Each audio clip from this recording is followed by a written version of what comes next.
souffrir? Jusqu'à quand devons-nous souffrir pour que vos yeux commencent à s'ouvrir?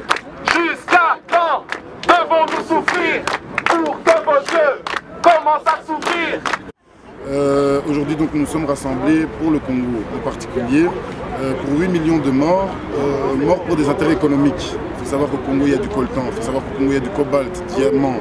Récemment, on découvre encore qu'il y a du pétrole et pas qu'un peu de pétrole, ce qui va attirer encore pas mal de problèmes. Les Congolais n'en ont que faire de tous ces business. Les Congolais veulent vivre et comme dans beaucoup d'autres pays, je pense que les Gazaouis veulent vivre, je pense que les gens du Darfour veulent vivre. Et partout dans le monde, ce que les gens réclament, c'est la vie, la santé, la liberté. Ce qu'ils réclament, c'est de ne pas être pris en otage par des multinationales qui ne cherchent qu'à s'enrichir et n'en ont rien à faire, n'en ont que faire de la vie des gens. Des pauvres enfants, des pauvres femmes et des pauvres hommes sont massacrés pour des intérêts économiques. J'ai cité le nom de quelques multinationales coupables, entre autres Fortis, entre autres la BBL, entre autres Umicore, qui sont des entreprises nationales belges, et que nous finançons, nous, involontairement. Donc nous finançons involontairement nous-mêmes le génocide qui a lieu au Congo et beaucoup d'autres génocides. En tant que citoyens, nous avons un devoir, et notre devoir, ce n'est pas de poster des statuts sur Facebook, et même de venir à des manifestations, ce n'est pas suffisant. Notre devoir, c'est de nous informer. Et de nous informer réellement. Les reportages sur Facebook et sur YouTube ne suffisent pas. Il faut que nous ouvrions des livres, il faut que nous ouvrions des articles sérieux et que nous nous posions des questions sérieuses sur les enjeux qui sont cachés derrière ces conflits. Et c'est la raison pour laquelle nous nous rassemblons aujourd'hui. Nous sommes tous ensemble réunis autour d'une seule cause. Nous ne formons pas une association en particulier, nous ne sommes que des jeunes qui avons décidé de lever la voix pour dire stop.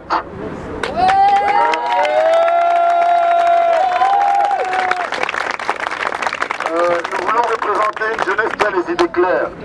Ainsi donc, nous ne comptons pas sur les politiciens. Les politiciens sont malheureusement des gens assez lâches, assez corrompus, et c'est depuis assez longtemps. La précision est importante à faire. Les politiciens ont toujours été corrompus, et c'est déjà depuis l'époque de la colonisation. Excusez-moi, quand je parle d'époque de la colonisation, on dirait que j'en parle comme si c'était terminé. Malheureusement, on est encore en plein dedans. Je suis vraiment désolé, et je ne sais pas si vous voyez le personnage qui est juste derrière nous et qui nous nargue depuis déjà tellement longtemps. Je vois que les autorités n'ont pas décidé d'enlever sa statue. Je me demande si en Allemagne il y a une statue d'Hitler. Alors je me pose la question, y a-t-il une statue d'Hitler en Allemagne? Est-ce que quelqu'un est au courant? Moi je ne sais pas. Peut-être. Non? On devrait, hein? Ça a été un grand dirigeant allemand, tu ne penses pas? Voilà, blague à part, la réalité est celle-ci. On lui rend hommage avec une très belle statue et son sang, et pourtant il a fait couler le sang. Il a fait couler le sang, et sachez, chers amis, qu'il s'agit des élites. Il s'agit du roi, il s'agit d'une politique, il ne s'agissait pas d'un peuple. Chers amis, ici nous sommes unis comme un peuple. Entre nous, je vois des Belges, je vois des Congolais, je vois des personnes d'origine maghrébine, bref, je vois des gens de partout. Innocent, Europe, où es-tu? Europe, que fais-tu? Tu laisses couler le sang d'un peuple innocent. Europe, où es-tu? Europe, que fais-tu? Tu laisses couler le sang d'un peuple innocent. Maintenant, il est temps de se mobiliser, il est temps de bouger. Ce n'est plus le temps de se plaindre, ce n'est plus le temps de crier, ce n'est plus le temps des beaux slogans ayant pour objectif de dire à un président quelconque qu'il doit partir. Ce qu'il faut, c'est que si nous sommes vraiment en régime de démocratie, le peuple qui représente la force agisse comme tel.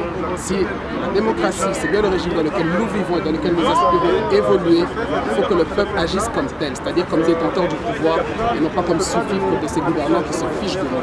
Si les gouvernants se moquent de nous, il est temps que nous réagissions et que nous reprenions le pouvoir. Parce que le pouvoir est du peuple. Et le peuple, c'est lui, c'est toi, c'est nous. Quel est notre objectif? Notre objectif, c'est de conscientiser. Qui devons-nous conscientiser? D'abord nous-mêmes. Nous devons, en tant que frères et sœurs, comme aiment le dire certains, en humanité, nous devons nous conscientiser par rapport aux troubles et aux souffrances que nos frères et sœurs partout dans le monde et aujourd'hui au Congo subissent. Et pour cela, il est important que nous soyons informés. Et pour rester informés, il est important que nous travaillions en réseau. Pour cela, nous devons pouvoir compter les uns sur les autres, pouvoir avoir confiance les uns dans les autres. Or, nous voyons que, tout particulièrement au sein de la communauté noire, nous avons un problème pour avoir confiance les uns dans les autres. Parce que nous sommes souvent jaloux, parce que nous nous faisons souvent des coups bas. Mais si nous voulons sauver un jour ce Congo, cette terre extraordinaire, cette terre de richesse et de merveille, ce pays si beau, riche en diamants, en cobalt, en uranium. Bon, le cobalt, on en fait de bonnes choses, l'uranium, beaucoup moins, je vous le concède. Mais rendez-vous compte que cette terre, elle est bénie, elle est plus bénie, je pense, que toutes les terres de ce monde. près de 50% du pouvoir hydroélectrique du monde est contenu juste dans le fleuve Congo. Vous vous rendez compte? Avec un seul fleuve et un seul barrage, on peut alimenter une dizaine de pays en électricité constamment. Ça, c'est le Congo. Ça, c'est le pouvoir que recèle ce pays. Mais la réalité, c'est que toute cette richesse, tout ce patrimoine, toutes ces merveilles, nous en sommes toujours privés. Et nous voulons que ça cesse. Nous voulons que ça cesse. Nous voulons qu'on arrête de tuer nos frères et nos sœurs pour s'approprier des richesses. Nous voulons que nous puissions penser au Congo en pensant à tout ce qu'il a de bon, plutôt que de devoir toujours voir des photos des Congolais pauvres, des Congolais qui ont soif, des Congolais qui ont faim, des Congolais qui subissent les épidémies, les Congolais qui ont le sida, les Congolais qui ont Ebola, les Congolais qui s'entretuent. Est-ce que c'est ça vraiment le Congo, vous pensez? Est-ce que vous pensez vraiment que c'est juste ça le Congo? Non. Moi non plus, je ne pense pas que ce soit juste ça le Congo. Et aujourd'hui, avec cette manifestation, nous voulons nous conscientiser et également sensibiliser les gens et passer un message fort. Et ce message, c'est également de dire aux gens que nous savons qu'ils savent. Car les gens savent, les gens voient, les gens entendent, les gens savent lire. Mais la vérité, c'est que les gens préfèrent ignorer, parce que ignorer fait moins souffrir que de savoir et d'assumer. El pueblo unido llama será vencido. El pueblo unido llama será vencido. Unis ne sera jamais vaincu, un peuple uni ne sera jamais vaincu, un peuple uni ne sera jamais vaincu. Uni ne sera jamais vaincu. Génocide, silencieux, gouverneur, Silencieux, génocide, sous vos yeux, gouverneur, silencieux, génocide, sous vos yeux, gouverneur, silencieux, génocide, sous vos yeux, gouverneur, silencieux, génocide, sous vos yeux, gouverneur, silencieux, génocide, sous vos yeux, gouverneur, silencieux, génocide, sous vos yeux, gouverneur, silencieux, génocide, sous vos yeux, gouverneur, silencieux, génocide. sous vos yeux. J'aimerais vous inviter à bien fixer cette image dans votre tête. Oh, où est le drapeau? Comme ça. Bon, pour des raisons légales, apparemment c'est interdit que nous ayons accroché un drapeau africain sur la statue d'un roi belge. Oh, un drapeau. Oh, attendez, j'ai pas fini. Apparemment c'est n'importe quel drapeau. Ah, mais vous vous souvenez que il y a souvent eu quelques petites expéditions avec des gens qui se mettent sur un petit bateau, hein, on vous dit, oh, ils ont découvert un continent, ils prennent un drapeau, ils plantent. Après, ça leur appartient, non? Americo Vespucci, là, hein? L'Amérique.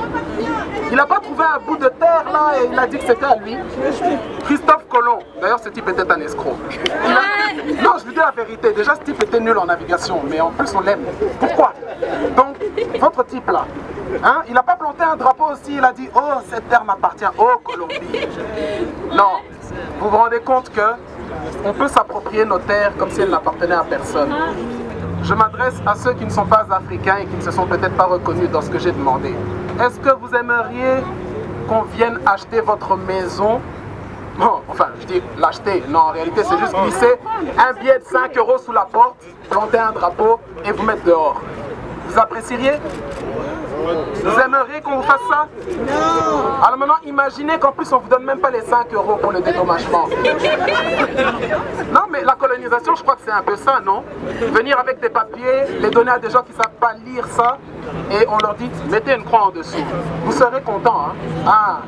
Et après, c'est l'esclavage, c'est le transport dans des cales, c'est l'insalubrité, c'est la mort, et aujourd'hui, c'est la pauvreté.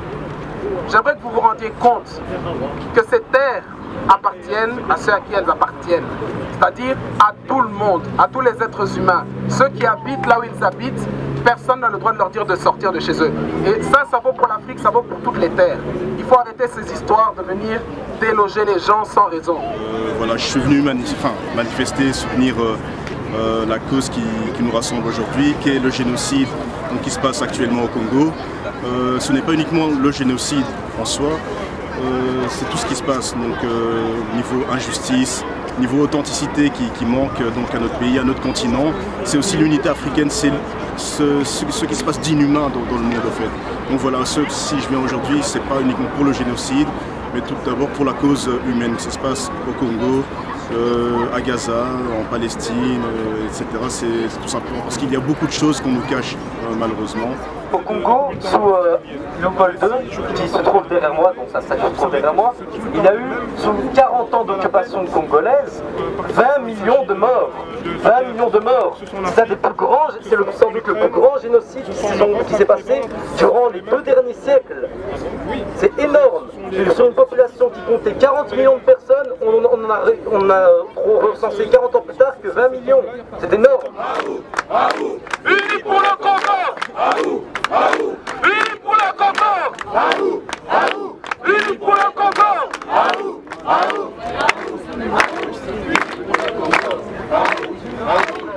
Alors chers amis, je vais vous demander à tous devant, derrière, à gauche, à droite, une minute de silence très symbolique, un petit moment de recueillement.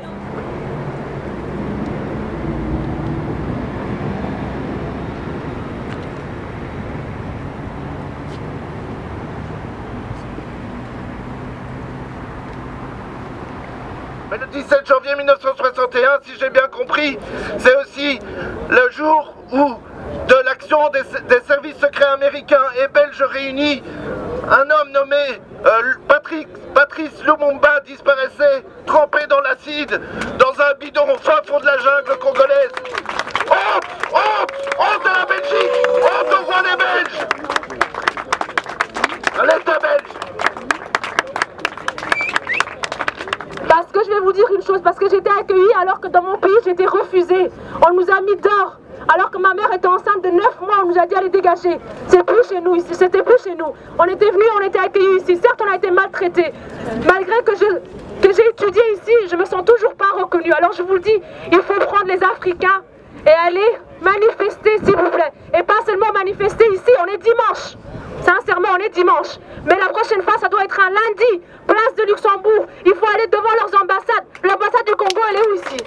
Il faut aller chez eux. Allez-y, il faut vous faire... Le but de la manifestation, en fait, c'est pour dénoncer un génocide, celui du Congo, et précisément aussi tous les autres génocides et tous les problèmes qui se passent dans le monde, et précisément en Afrique. Donc le message que je voudrais faire passer à tous les gens qui me regardent et qui m'écoutent à ce moment-là, à ce moment-ci, c'est leur dire en fait qu'il faut se mobiliser, il faut s'engager. Engagez-vous, c'est très important. Engagez-vous dans des associations, engagez-vous dans vos, je sais pas, dans vos écoles, sûrement il y a des groupes de réflexion. Donc faites s'il vous plaît, engagez-vous, allez sur le terrain, rencontrez des gens, unissez-vous, créez des réseaux et voilà, je vous remercie.